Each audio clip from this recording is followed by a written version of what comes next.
My name is Dr. Dan Kreines. I'm a digital learning expert, and in this video, I want to show you how WeVideo makes engagement and interactivity really great for teachers and students. Special thanks to WeVideo for sponsoring this video, and in it, we're going to dive into some of the key features in WeVideo, but especially their new interactivity.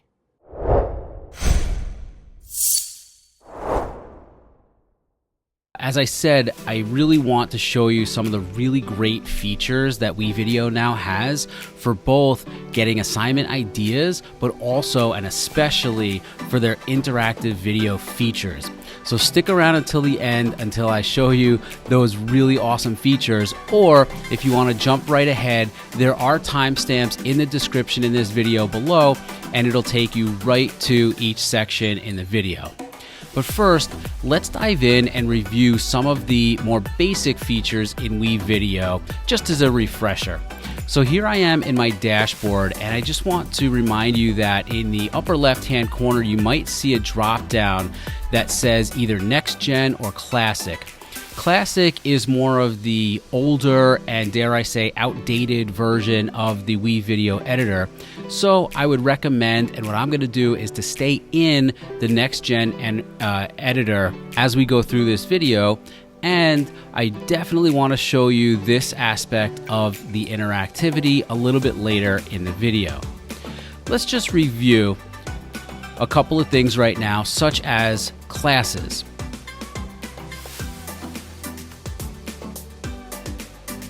Now, again, blank slate here. I want to walk you through everything from the start with really a clean slate, and here's how to do it. So we're going to add a new class.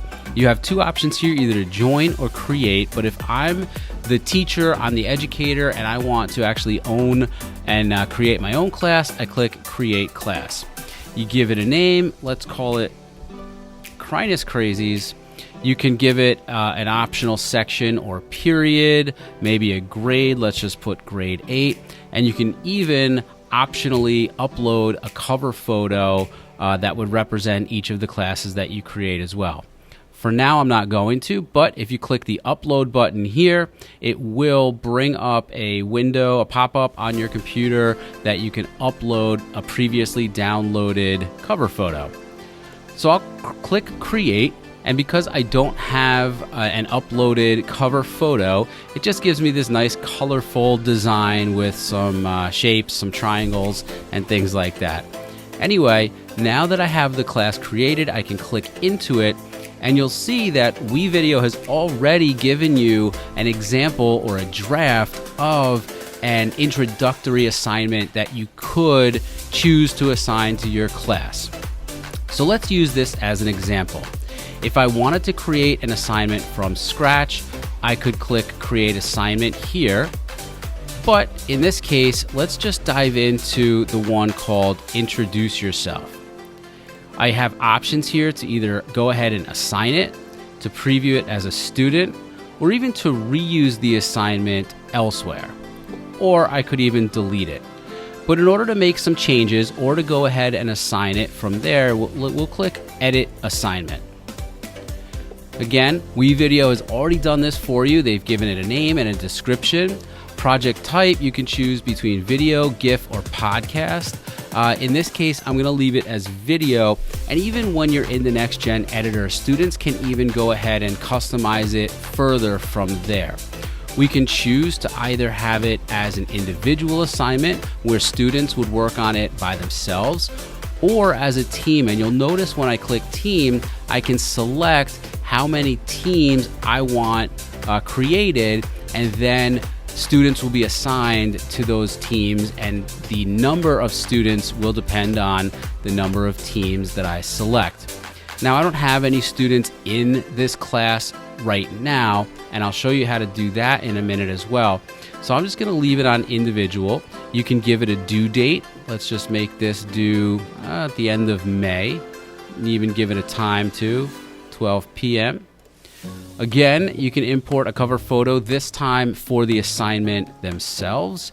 And you can even add media to the blank editor so it's not blank, and you can give your students some starting blocks or starting points while not having them actually be able to come up with everything on their own. So if you want to do that, click Add Media and select which video, audio, or otherwise you want to add into the project right from the start for every student. Once we've customized the assignment to our liking, up in the top right-hand corner is the button that says Assign. When you're ready, click that button, and now that assignment has been assigned to students, and they will see it on their end in their class section of WeVideo as well.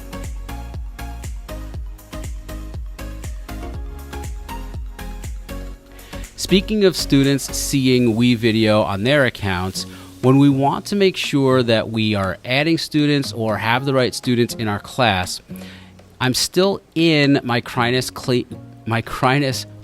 class that I just created, and I'm going to click on People.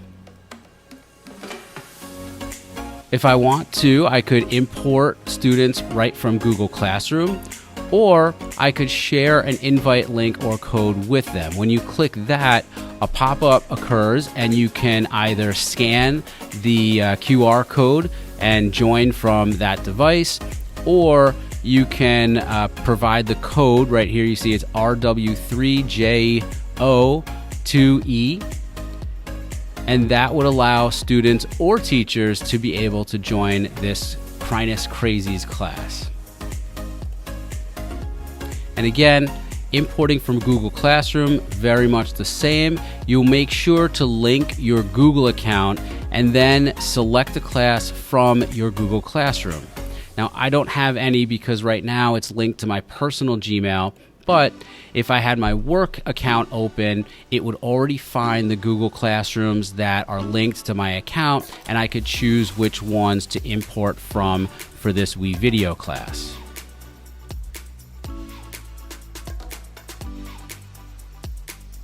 Okay, now I'm back on the home screen, or what I like to call my dashboard in my WeVideo account, because now I want to show you a relatively new and really exciting update that WeVideo has made, which is assignment ideas for teachers. The assignment ideas library is not only a way for assignments to be assigned to students quickly, but they're also a great way for educators who are new to multimedia learning to get started with their students. So, in order to access the assignment ideas area, from the left-hand menu, click Assignment Ideas, and you will find a library full of pre-made assignments already in this WeVideo library. The great thing about it too is that you can search by going to the drop-down menu by grade level or grade band, K-2, 3-5, 6-8, and 9-12, and you can also filter by subject or content area. So let's give it a shot. Now, when I was a classroom teacher, I was a middle school teacher, so I would probably choose grades 6-8. And I taught English language arts, so I'm going to choose language arts. And you can see that the assignments have been updated to only show lessons or assignments that are for grades 6-8 in the content area of language arts. So let's just check out what some of these are like. We have some short stories, some culturally responsive lessons, TED-style talks, introduce yourself, which is pretty similar to that first assignment that was in as a demo when we created our class. Let's go with, I'm gonna choose one. Let's go with bringing your book to life. Okay, we can preview the assignment before we even make any further changes to it. So it says, bring your book to life, take a traditional book review project and bring it to life using video, get into groups of 2 to 4 students and discuss the book, story, article, or piece of literature that was assigned for this activity. You'll be writing a summary of the book, and it asks, what do you want to convey or tell your audience? So kind of like a book report. And you can see here that the project type it's asking the students to make is a video. It gives you objectives. It even has linked ISTE student standards. So we are asking students to master the standards of creative communicator as well as global collaborator. I really like this assignment, so I'm going to save it to my class. I click the Save to Class button, and now I choose which class I want to save it to.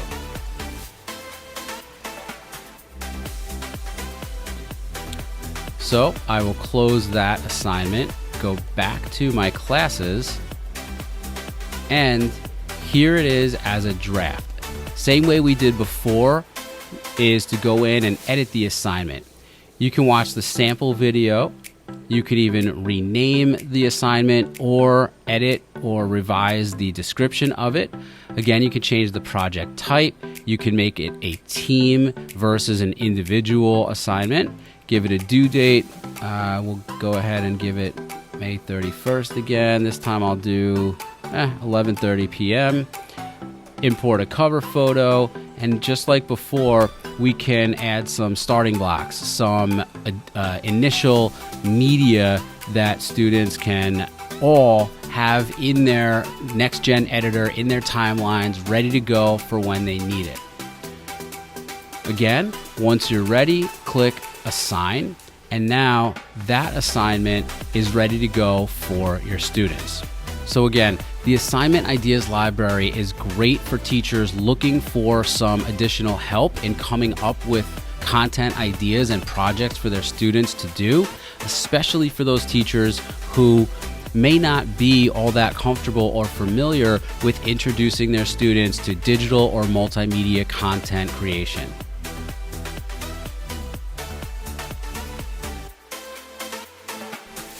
Now I'll give you the biggest bang for your buck.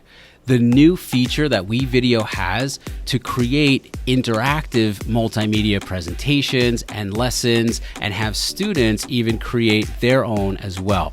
It's called Interactivity, and you can even see here in the top bar it says new in WeVideo Interactivity. Quickly generate interactive video questions with our AI interactions tool, and you can learn more or try it now. Let's try it. So from the drop-down menu in the upper left-hand corner, instead of Next Gen, now we're going to choose Interactivity.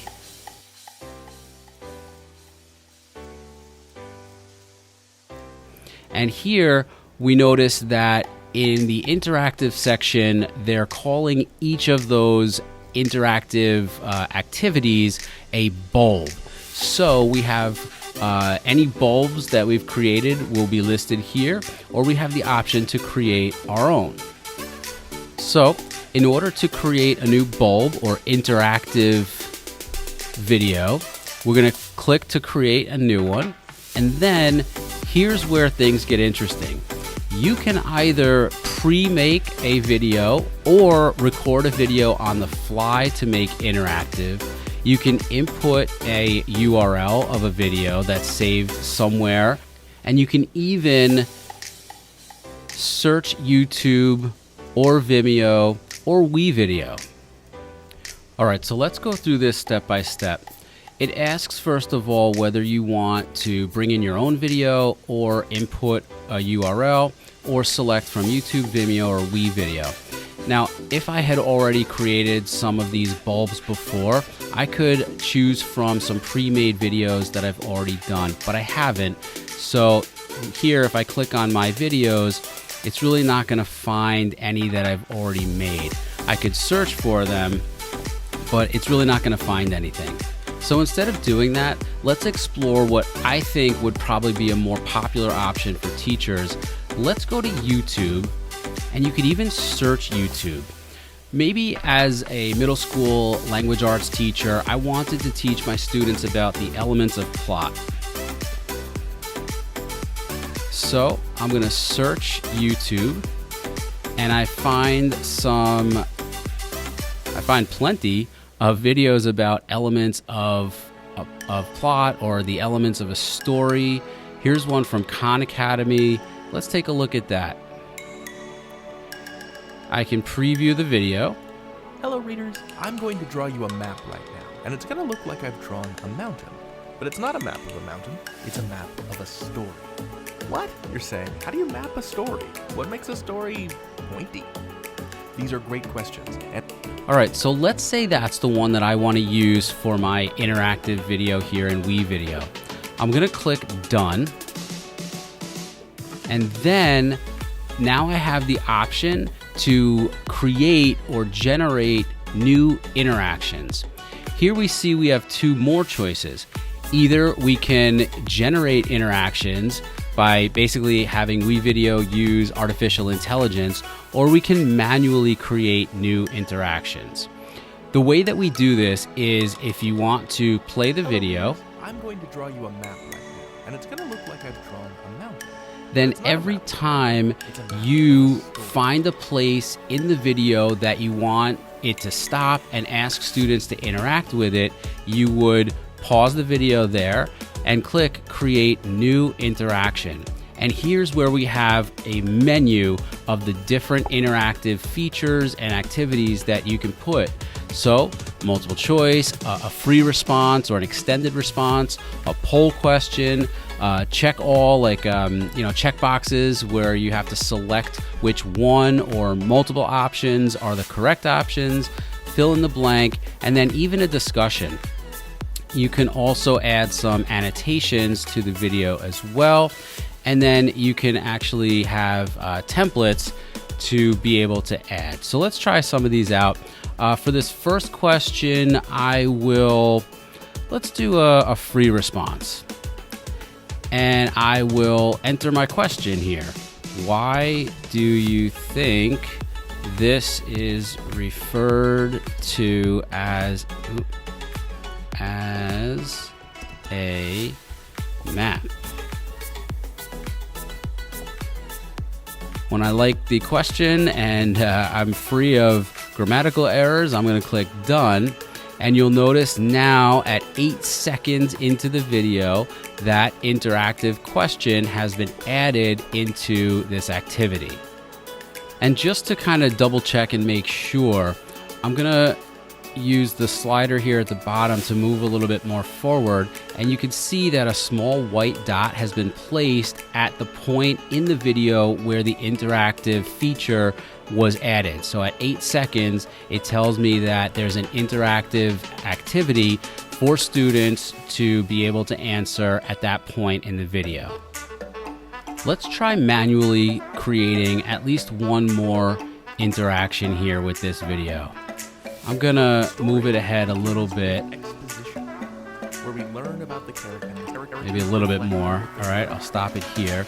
And we're gonna create a multiple choice question.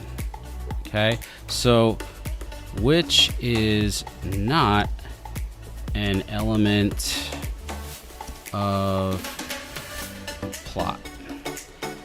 And I will put exposition. I will choose, let's give them the wrong one, and let's say introduction. And since that's my correct answer, I'm gonna click the box, or click the little circle right next to it, and that's my correct answer. I'll give them a couple more choices here: climax and resolution. Okay, so again, I'm done. I put that into my video, and if I scrub ahead a little bit more, now that dot has been placed at the 1 minute and 39 second mark in the video.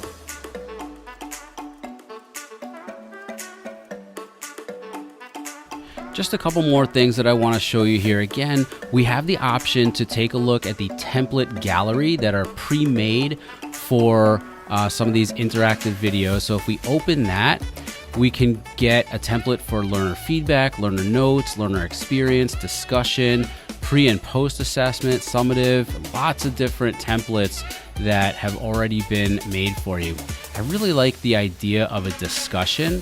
So it says add a discussion forum in the sidebar that lasts for the entire bulb so learners can comment at any time. I really like having that feature. And of course, you'd have to be careful and monitor what students are chatting about or discussing throughout the video. But I'm going to click Apply. Are you sure you want to apply the discussion template? Yes. And so now there will be a class discussion activity that will last the entire length of the video, and some description and some rules already that it says for students: be respectful of your classmates. Minimum requirements: offer 2 observations and reply to 1 classmate. Remember to use the text editor to add your voice, images, equations, tables, links, and more. And again, if you wanted to, you can click Edit and change any of that pre-made or stock information. But I really like having that option of kind of that running discussion while the video is going on, so that in real time, even when they're not interacting with the other activities you've put in this video, students can still be chatting and discussing, kind of like a back chat or a back channel discussion that's happening throughout the video. And then lastly, let's explore this beta feature of generating interactions. When I click on it, I can either choose a specific time in the video or the entire video, and I can set a complexity level. If I want students to recall basic facts and concepts, understand, explain ideas or concepts, apply or use information in a new situation, or analyze and draw connections among ideas. If these sound familiar to you, yes, it's Bloom's taxonomy or depth of knowledge in action. So you can basically set the depth or the higher order level of the interactive features that you want to choose for your students. And for right now, the types of interactions we can choose from are multiple choice questions or a question that asks students to check all that apply. So let me do this for a second. I'm going to cancel this out, and I'm going to, let's jump ahead in the video to about the 4-minute mark. Okay, which is roughly about 3/4 of the way through the video. Now, when I choose Generate Interactions, you'll see it's at that specific time. Again, I could choose the entire video, but for now, I like putting one at about that 3/4 mark. And what I'd like students to do is to maybe apply the information that they've been learning so far. And we're going to set the question to a check all that apply question. Okay, so at the 4-minute mark, WeVideo is going to add an interaction that asks students to apply information and in a way that asks them to check all of the possible answer choices.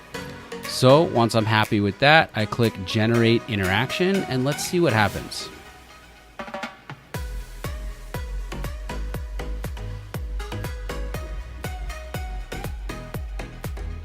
It took a few seconds, but now we can see if I scroll down at the 4-minute mark, WeVideo is going to stop the video and ask students this question: which of the following are elements of a story structure that were discussed in the video? And students will have to click all of the options that were mentioned so far. So rising action, resolution, climax, and falling action. Okay, and that's pretty easy to do, right?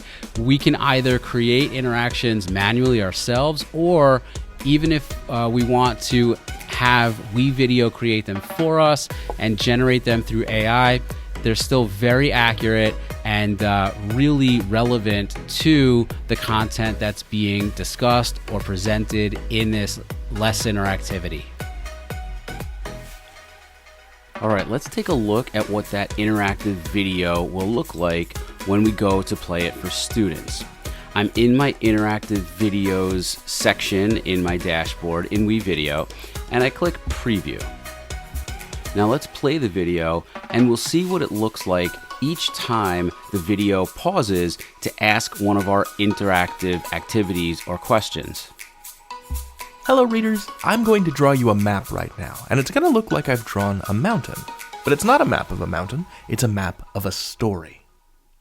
So you can see there at the 8-second mark, my video pauses and the first interactive element pops up, which is the question, why do you think this is referred to as a map? Students would then enter their response and then click submit. And then that's when they get to be able to continue with the video. What? You're saying, how do you map a story? What makes a story pointy? In the interest of time, I've moved forward a little bit and let me play from the minute 25 mark. The action slows down, the problem has been solved, or maybe the problem has changed, and the characters prepare for the last phase of story, the resolution.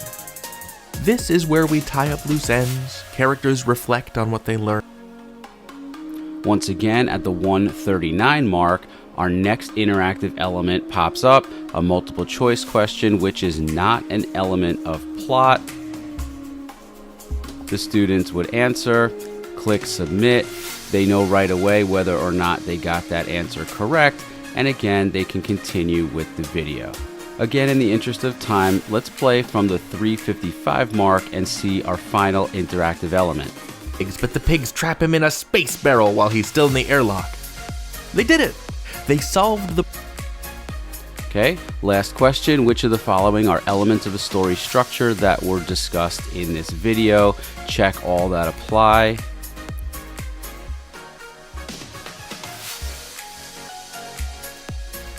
Okay, and again, we actually got that one incorrect. I wanted to show you what would happen in terms of the instantaneous scoring of these questions.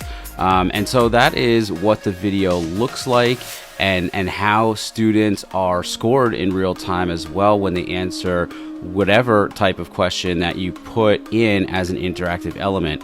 Here as a multiple choice question, even before as an open-ended. If they don't answer correctly, they will see that right away. On the flip side, they get the answer right, they will also see that they're correct right away.